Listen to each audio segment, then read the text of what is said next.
Hey Fragrance family, I'm David and I'm a fragrance bro. Welcome to my top 5 scents of Rose Month. Now we don't do that many top 5, top 10 videos. There's a reason for that. We're going to try to do some here and there that are unique and not the same thing over and over again.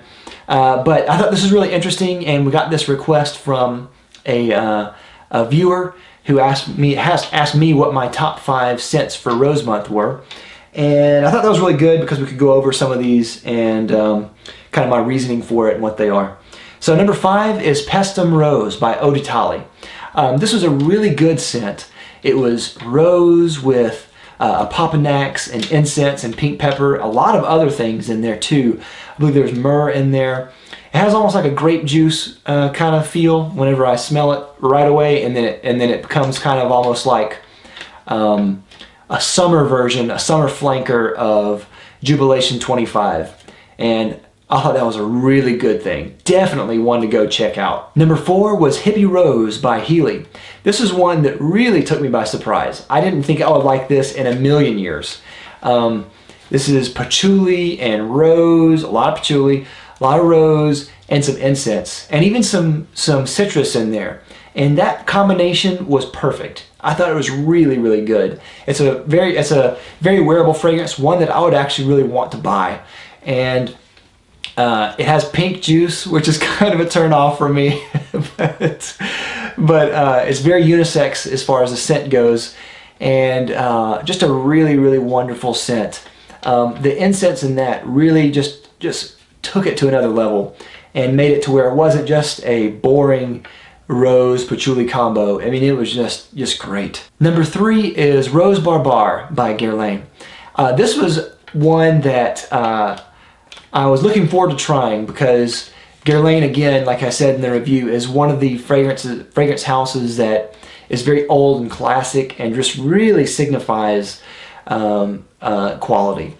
And I thought this one did as well. It's rosy, but it's not overly rosy. It just is one of those second skin type of scents. It has honey and rose and aldehydes and a tiny bit of woodiness in there. It's tuned to perfection, and really casual scent. Has some really brings back some really great memories of my childhood, and just a really good around the house, going outside, going for a walk,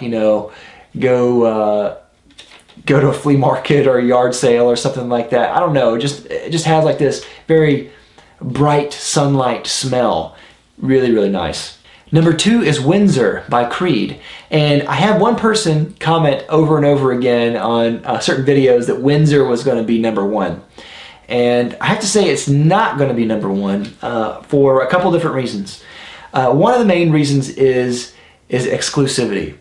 It is one of the, I think they call it Royal Exclusives or something like that, where Creed vaults it for a long time and you can't get it. And then they'll unvault it and they'll sell it, and it's really expensive. And I don't like that. I don't think we have to do that. It's one of those fragrances that is just amazing. It has a eucalyptus, pine, lime, and rose in there.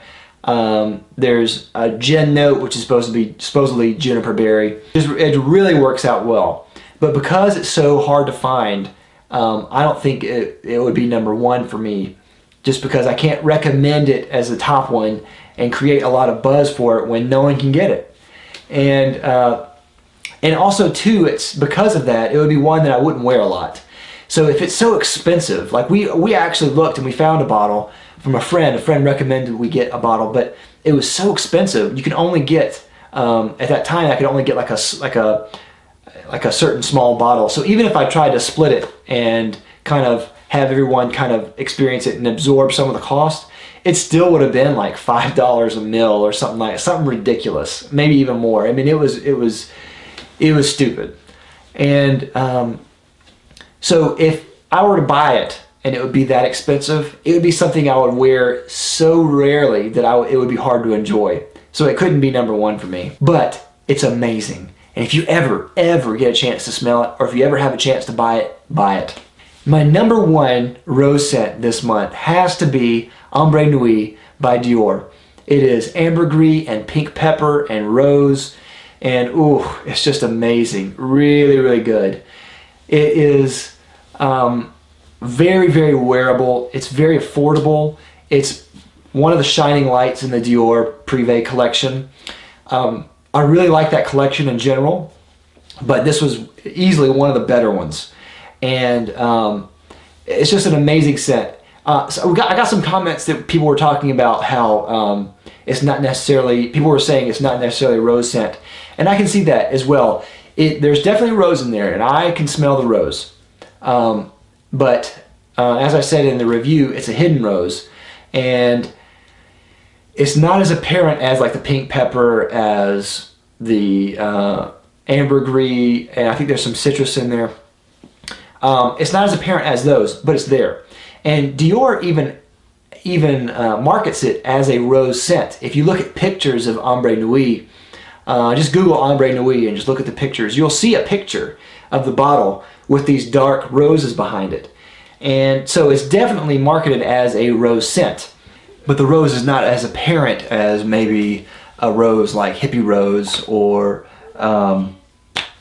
Pestum Rose or one of those. But it is, I think it's there, and it's very nice. And one of the reasons why I think I like Ombre Nuit the most is because the rose in there is not as rosy as some of these other ones.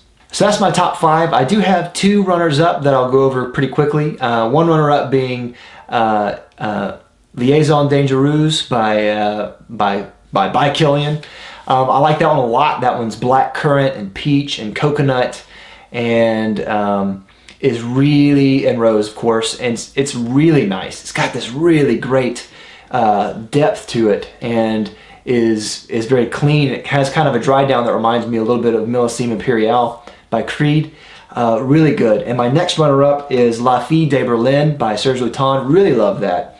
It's got this, it's got pepper in there, and someone said it has violet, and that makes a lot of sense. It smells kind of musky in there. The 2 notes that they list on Fragrantica are just pepper and rose, but it seems like it has more going on there than that. And it's really addictive. Very classy, very clean, almost shampoo-like, and very, very great, I think, for a woman especially, but I think men could wear this with ease as well. So that's my top scents for Rose Month. Tell me what you think down in the comments down below. Tell me which ones you liked out of the Rose Month, and I'll see you next time. Bye.